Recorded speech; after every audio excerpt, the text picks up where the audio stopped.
sabi ni Secretary, i-open natin po sa lahat.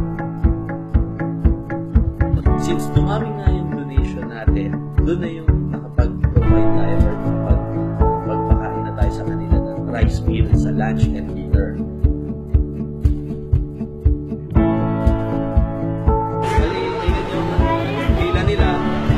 Bandang kabila yung mga senior citizen saka yung mga bata, then dito yung regular na line nila.